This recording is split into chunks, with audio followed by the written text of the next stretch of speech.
జిల్లా Congress BCC chairman Karimnagar.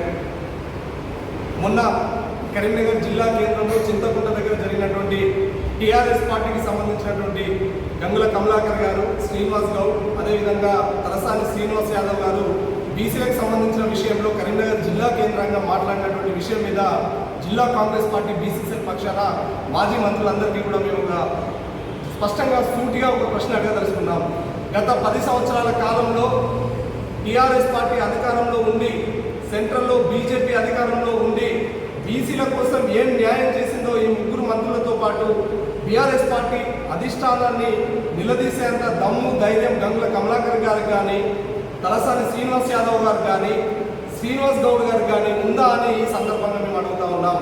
10 సంవత్సరాల పాలనలో బీసీలను కనీసం పట్టించుకున్న పాపన ఉన్నటువంటి వీళ్ళు ఈరోజు కరీంనగర్ జిల్లా కేంద్రంగా 14వ తారీఖు నాడు బీసీ సభ పెడతా అని అక్కడ సన్నాహ కార్యక్రమాల్లో మాట్లాడుతూ ఈ విధమైనటువంటి ప్రకటన చేయడం జరిగింది.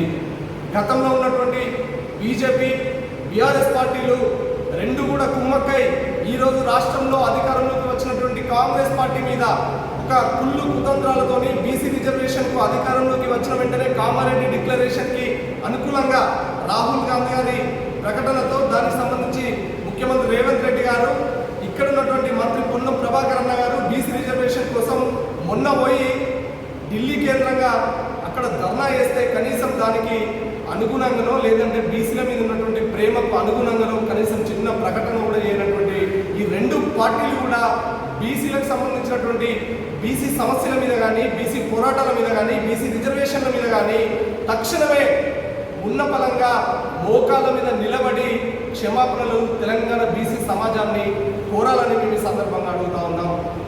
ఇప్పటి వరకు బీసీలకు సంబంధించిన విషయంలో నిన్నగాక మొన్న కేసీఆర్ ఫామ్ హౌస్లో కేటీ రామారావు, ఆయన పేరు వినోద్ రావు, హరీష్ రావు, కేసీఆర్ గారు నలుగురు రావులు కలిసి మీటింగ్ పెట్టుకున్నారే తప్ప ఒక్క బీసీ కమ్యూనిటీకి చెందినటువంటి ఒక బీసీ నాయకుడు టీఆర్ఎస్ పార్టీలో లేడా?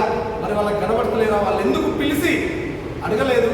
బీసీలకు సంబంధించినటువంటి రిజర్వేషన్ల విషయంలో ఒక బీసీ నాయకులు కూర్చోబెట్టుకొని మాట్లాడినటువంటి చెత్త పార్టీ ఏదైనా ఉందంటే బీఆర్ఎస్ పార్టీ అని నేను ఈ సందర్భంగా తెలియజేస్తున్నారు.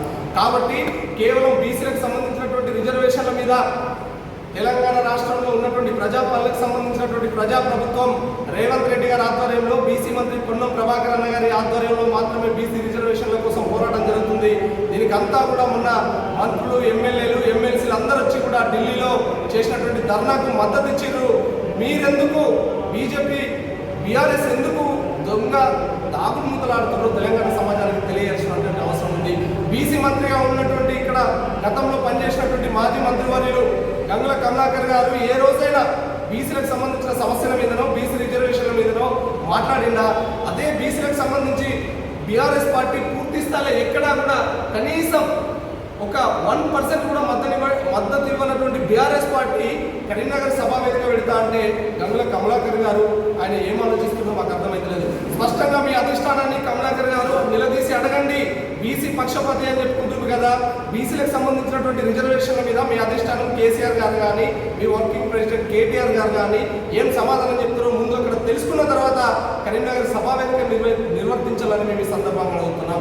ఎప్పుడు చూసినా బీసీలకు సంబంధించినటువంటి కరీంనగర్లో చేపట్టినటువంటి సభని వాయిదాలు, ఒకసారి వర్షం పేరుతోని, ఇంకోసారి అందులో ఉన్నటువంటి నాయకులకి ఒకరికి ఒకరు పడకుండా ఈ రకమైనటువంటి లోపల ఇంటర్నల్గా ఒక రకమైనటువంటి లోపంతో వాయిదాలు వేస్తూ పైకి మాత్రం వర్షం వేదికగా ఉంది, వర్షం అడ్డంకి ఉంది అని చెప్తున్నారు. ఇది దేనికి నిదర్శనమో మీరు అందరూ కూడా ఆలోచించాల్సినటువంటి అవసరం ఉంది. కేవలం కాంగ్రెస్ పార్టీ మాత్రమే బీసీల పక్షపాతి అని చెప్పడానికి నిదర్శనం మొన్న జరిగినటువంటి ఢిల్లీ జంతర్ మంతర్లో జరిగినటువంటి సభా కార్యక్రమం అని ఈ సందర్భంగా తెలియజేస్తున్నాం. అదేవిధంగా బీజేపీ, బీఆర్ఎస్ రెండు కూడా దాగుడు మూతలతో తెలంగాణ సమాజాన్ని, తెలంగాణలో ఉన్నటువంటి బీసీ సమాజాన్ని పూర్తి స్థాయిలో తీవ్ర నష్టంతో పాటు సర్వనాశనం చేస్తున్నటువంటి పార్టీలు రెండు ఏవైనా ఉన్నాయంటే కేవలం బీఆర్ఎస్, బీజేపీ అని సందర్భంగా తెలియజేస్తున్నాం. కావున తెలంగాణ ప్రజలారా, ముఖ్యంగా కరీంనగర్ ఉమ్మడి జిల్లాకు చెందినటువంటి ప్రజలారా, బీసీ నాయకులారా ఆలోచన చేయండి. బీజేపీ, బీఆర్ఎస్ బహిష్కరించండి. వాళ్ళు ఇచ్చేటువంటి ఏ పిలుపుకి కూడా స్పందించొద్దని ఈ సందర్భంగా మేము తెలియజేస్తున్నాం. పులి ఆంజనేయులు గౌడ్, జిల్లా కాంగ్రెస్ బీసీ చైర్మన్.